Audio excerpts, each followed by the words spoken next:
जो सहयोग कर सके दूसरों को, ऐसे लोगों को बिल्कुल साथ में लेके चलिए। आपका जो स्पीच था ना सर, उमेश जी, काम की चीज़ें इतना बोल रहे हैं आप।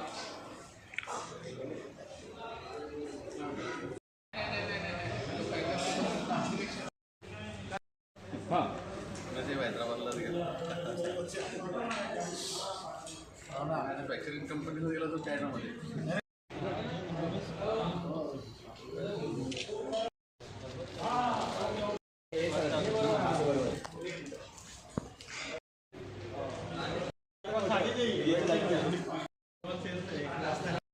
ये गोल्डन मोमेंट है।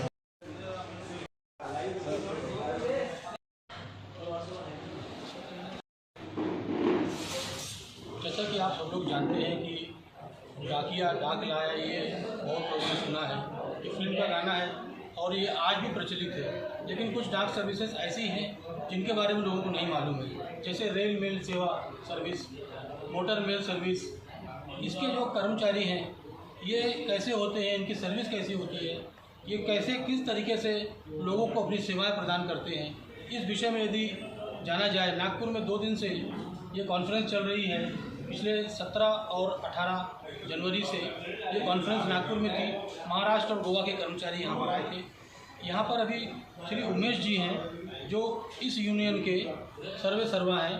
उनका क्या कहना है इस सर्विस के बारे में, अपने यूनियन के बारे में, अपने कर्मचारियों के बारे में और उनके भविष्य के बारे में। आइए जानते हैं उनसे। सर, आपका नागपुर में स्वागत है। Thank you. आप क्या कहना चाहेंगे सर? देखिए, हम पिछले 2 दिन से यहाँ पर मंथन कर रहे हैं। आप हिंदी मराठी कुछ भी बोल सकते हैं सर। पिछले 2 दिन से हम लोग यहाँ पर मंथन कर रहे हैं। जो RMS, जैसे आपने क्या रेलवे मेल सर्विस, और MMS तो मेल मोटर सर्विस, ये दोनों के विभिन्न अलग अलग प्रॉब्लम्स हैं जिसके ऊपर हम लोग यहाँ पर मिल के एक साथ पिछले 2 दिन से इसके ऊपर चर्चा कर रहे हैं। और उसमें अभी गवर्नमेंट ऑफ इंडिया से बहुत सारे ऑर्डर्स आ रहे हैं, जैसे कि merger of CRC with NSH ICH, मतलब जो रजिस्टर डाक था और जो स्पीड पोस्ट डाक था उनको एक साथ कर दिया, उनके ऑफिसर्स को एक साथ मर्ज कर दिए। फिर वहाँ पर जो रेलवे स्टेशन पे जो अमृत भारत स्कीम लागू कर रही है, वहाँ पर जो हमारे RMS ऑफिसर्स है जो रेलवे सेवा का उपयोग करके जो आपकी डाक रहती है, जो सिटीजन्स की डाक रहती है, वो एक जगह से दूसरी जगह पहुँचाते हैं। तो जो RMS ऑफिसर्स है रेलवे स्टेशन पे है, तो अमृत भारत स्कीम की वजह से क्या हो रहा है, उनको जो स्टेशन के बाहर फेंका जा रहा है। और उनको जो ये एक पब्लिक यूटिलिटी सर्विस है, जैसे पानी की ज़रूरत रहती है आपको रेलवे प्लेटफॉर्म पे, अगर आपको मेडिसिन की ज़रूरत रहती है, वैसे ये भी एक पब्लिक यूटिलिटी सर्विस है जो पुअर और पुअरेस्ट एम्प्लॉय को, जो सिटीजन्स को हम लोग जो सेवा दे रही है डाक के मार्फत, उनका जो खत है वो एक जगह से दूसरी जगह जाना जरूरी है।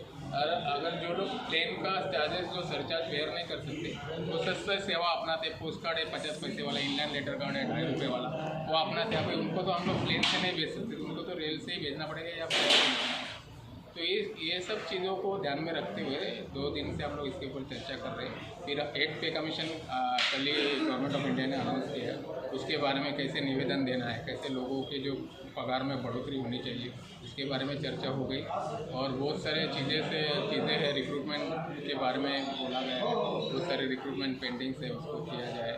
और जो लोकल लेवल के जो भी इश्यूज़ है, हर एक यूनिट में छोटे छोटे भी इशू रहते हैं, उसके बारे में भी यहाँ पर चर्चा करके एक निर्णय लिया गया है कि जैसे जैसे प्रशासन की तरफ से या एडमिनिस्ट्रेशन की तरफ से जो भी आते हैं ऑर्डर, तो उसको कैसे टैकल किया जाए। तो सर, जो इसमें कुछ ऐसी कुछ बदलाव आ रहे हैं क्या?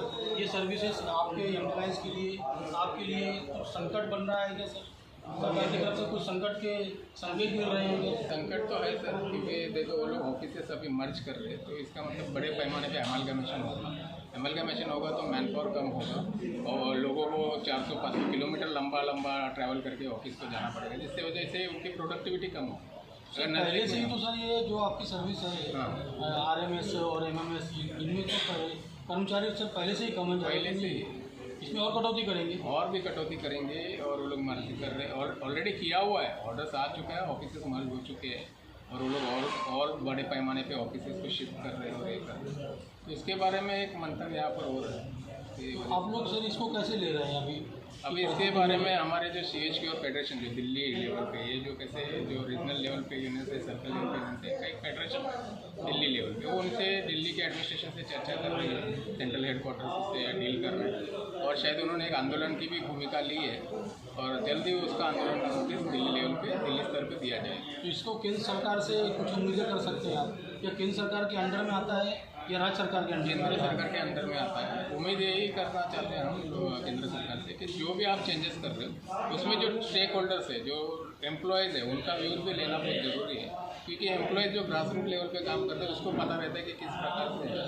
जैसे मैं छोटा सा उदाहरण देना चाहूँगा कि जलगांव का जो ऑफिस था वो 40 एसओ को 40 एसओ से डील करता है, उसका काम उठा के भूसावल में लेके गए जहाँ पर जो 22 या 23 एसओ को डील करते हैं। तो जलगांव में एक ऑफिस होना भी ज़रूरी था, क्योंकि 40 एसओ वो काम भूसावल को लेके जाएंगे, भूसावल में उसका प्रोसेसिंग करेंगे, वापस जलगांव को लेके आएंगे और फिर वो 40 एसओ को जाएंगे। तो उसमें गवर्नमेंट का भी थोड़ा बहुत खर्चा बढ़ जाएगा। भले वो मैन पावर 4-5 उधर वहाँ पर अटैच कर देंगे उसमें, तो वो लंबे तौर पर तो खर्चा गवर्नमेंट का ही बढ़ समय भी जाएगा। प्रमोद कठाले, मैं नागपुर से हूँ और मैं इस यूनियन में असिस्टेंट जनरल सेक्रेटरी करके काम देखता हूँ। आपकी क्या राय है इस विषय में? सर, आए दिन में जो बदलाव हो रहे हैं हमारे डिपार्टमेंट में, वो बदलाव जो है वो कर्मचारियों के हित में कितने हैं, इसका थोड़ा सा विचार करना अत्यंत आवश्यक है। जैसा भी सर ने कहा कि अमृत भारत स्कीम के तहत सारे रेलवे स्टेशन को पुनर्गठन किया जा रहा है और इस चक्कर में ये हो रहा है कि रेलवे स्टेशन की पहचान, हमारे ऑफिस की पहचान रेलवे स्टेशन से है और हमें ही रेलवे स्टेशन से हटा के दूर किया जा रहा है।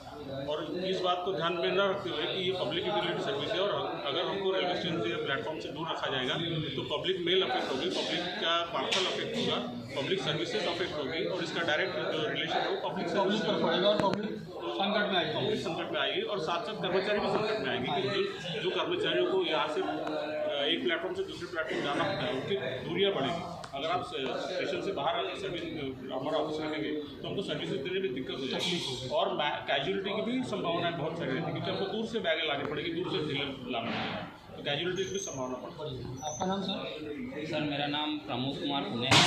मैं इस संगठन में पिछले 10 साल से कार्यरत हूँ। हमारे सर जो संगठन का ये मंथन था बाइनरी कॉन्फ्रेंस में, उसमें अभी क्या हो रहा है कि ये ICH और CRC मर्जर में हमारे विदर्भ लेवल में 7 ऑफिसेस है, तो उसमें से वर्धा का ऑफिस ये मर्ज। आप कहाँ से हैं? मैं नागपुर से हूँ। तो ये वर्धा का ऑफिस जो है वो मर्ज होने की वजह से क्या हो रहा है कि वर्धा डिस्ट्रिक्ट की जो पूरी मेल रहेगी वो नागपुर आके प्रोसेस होगी और नागपुर में प्रोसेस होने के बाद में उनके जो SOs है, सब ऑफिसेस जहाँ पे डिलीवरी होना है पब्लिक को, वो मेल वर्धा जाएगी, फिर वहाँ से वर्धा से बाकी सभी SOs काम बढ़ जाएगा। नहीं सर, डिले होगा, डिलीवरी लेट मिलेगी। तो उस वजह से क्या हो रहा है कि वहाँ का ऑफिस अभी मर्जर की वजह से टूटने वाला है, नहीं वो बंद होने वाला है। इसकी वजह से क्या है, वहाँ पे जो इस्टेब्लिशमेंट थी उसको पूरा नागपुर शिफ्ट करना पड़ेगा। वहाँ के लोग जो सेटल हो चुके हैं एम्प्लॉयज़, उनको भी नागपुर आना पड़ेगा। मेन मोटो है वो तो गवर्नमेंट पॉलिसी होगी, लेकिन मेन है पब्लिक में, जो पब्लिक में वर्धा में प्रोसेस होती है, वर्धा के लोगों को डिलीवरी होना है, वो अनवांटेड नागपुर रूटिंग हो रही है। नागपुर से फिर से वर्धा जाएगी, फिर वर्धा से सभी समुद्रपुर हो गया, आपका आसपास के हिंगन घाट हो गया, तो वो सभी जगह पे जाते समय वो डिले हो जाएगा। तो हमारी यही उसी विषयों पर चर्चा के लिए ये कॉन्फ्रेंस रखा गया था और उसी पे हम लोग अभी यहाँ मंथन कर रहे हैं। संजय भंडारी, मैं बम्बई से हूँ, मेल मोटर सर्विस हूँ। आप कुछ कहना चाहते हैं मुंबई के बारे में? मुंबई के बारे में बोले तो LMS में जो प्रॉब्लम है वो RTN का है। RTN यानी RTN मतलब अपना जो रोड ट्रांसपोर्ट नेटवर्क है उसका है। थोड़ा सा ड्राइवर का भी शॉर्टेज है और RTN चालू किया तो थोड़ा ड्राइवर के भी रिक्रूटमेंट होना चाहिए। इसके बारे में हम लोग यहाँ पे चर्चा। आप कहाँ से सर? क्या नाम है? मेरा नाम प्रशांत देशमुख है, मैं चंद्रपुर शॉटिंग से हूँ। हमारी सर जो लड़ाई है ना वो प्राइवेटाइजेशन के विरुद्ध है। हम ये चाहते हैं हमारी तरफ से कि जो सरकार प्राइवेटाइजेशन की ओर बढ़ रही है वो ना हो। जैसे मैं आपको छोटा एक उदाहरण दे दूँ, सर ने अपने महाराष्ट्र सर्कल का बताया, मैं मेरे छोटे चंद्रपुर शॉटिंग ऑफिस के आपसे बात करता हूँ, क्योंकि उन्होंने अभी एक ऑर्डर अभी वो निकालने का है, लेकिन वो है कि वो जैसे बस स्टॉप पे जो बसें चलती हैं हमारा उसमें भी मेल जाता है, जो गाँव को जोड़ता है, छोटे छोटे एसओ को जोड़ता है। तो उसमें क्या किया उन्होंने अभी बस को बाईपास करके वो प्राइवेट व्हीकल हमको प्रोवाइड करने वाले हैं, उन्हें प्राइवेट लोगों के हाथों में वो देने वाले हैं। तो उससे क्या होगा सर कि जो गवर्नमेंट का रेवेन्यू है वो ज़्यादा बढ़ रहा है। जैसे बस को जो रेवेन्यू जाता था वो बहुत ही कम इसमें हो जाता था क्योंकि सरकारी संस्था थी, लेकिन अभी ये प्राइवेट होने की वजह से वो बहुत ही खर्चा ज़्यादा बढ़ रहा है। तो ऐसी समस्याएं प्राइवेटाइजेशन के कारण आ रही है हमारे छोटे लेवल पे, और बड़े बड़े लेवल पे तो और बड़ी बड़ी समस्याएं हैं। तो उनको अपोज करने के लिए हम अपने यूनियन के माध्यम से यहाँ पे एकजुट हुए हैं, उसी के लिए हम हमारी चर्चा हुई। कहते हैं कि एक छोटी सी ये सर्विस है लेकिन बहुत ज़रूरी है, इतनी ज़रूरी है कि जिसका अंदाज़ा हम नहीं लगा सकते। ये सर्विस हालांकि दिखने में छोटी है लेकिन बहुत महत्वपूर्ण है और पब्लिक के लिए बहुत लाभकारी है। लेकिन सरकार का निजीकरण का जो लक्ष्य है, जो विचार है, यदि वो होता है, इस ओर सरकार का ध्यान जाता है कि इसका निजीकरण किया जाए, तो शायद ये ठीक नहीं होगा। यहाँ पर गोवा से भी कुछ लोग आए हैं, कुछ कर्मचारी आए हैं, आइए जानते हैं उनमें से एक की राय। आप कहाँ से आए सर? मैं DDMS से आया हूँ और x division secretary from division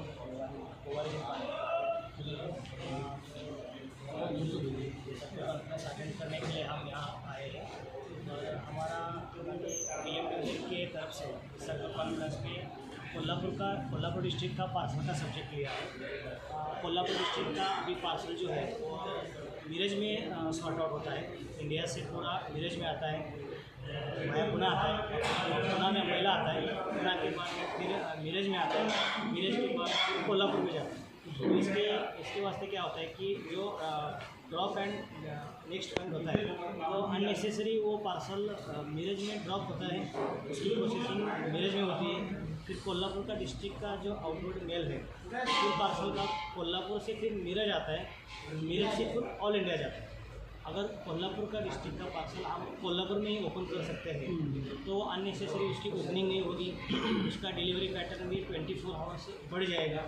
तो ऐसे हमने मांग हमारे सर्कल के यूनियन को की है कि हमारा ये आइटम आगे लिया जाए और कोल्हापुर डिस्ट्रिक्ट का जो पार्सल डिले हो रहा है आज के डेट में, तो वो डिले ना हो जाए, इसके लिए हम प्रयास कर रहे हैं। और हम हमारे यूनियन से और हमारे डिपार्टमेंट से दरख्वास्त है कि जल्द से जल्द हमारा पार्सल का जो पहले ऑलरेडी ऑफिस था, अभी फिर से उन्होंने वो ऑफिस ओपन किया जाए। हमने ऐसी मांग हमारे तरफ से, डिवीजन की तरफ से, गोवा की तरफ से की है। तो हम चाहते हैं कि हमारा जल्द से जल्द ये प्रॉब्लम सॉल्व हो जाए। से डाक की सेवाएं प्रदान करने वाले कर्मचारी जो पूरे महाराष्ट्र और पूरे गोवा से 2 दिन से नागपुर में अपना अधिवेशन कर रहे हैं, अपने लोगों के साथ, अपने कर्मचारियों के साथ विचार विमर्श कर रहे हैं। इनकी सेवाएं पूरे देश में जाती हैं और देश इनकी सेवाओं से लाभान्वित होता है। अब देखते हैं कि सरकार का ऊँट किस करवट बदलता है, किस करवट बैठता है और क्या डिसीजन लेती है सरकार। हालांकि इनका ये कहना है कि सरकार इनके पक्ष में ही हमेशा रही है और कल भी रहेगी। नागपुर से ब्यूरो जर्नलिस्ट राहुल मड़ावी के साथ मैं राकेश यादव।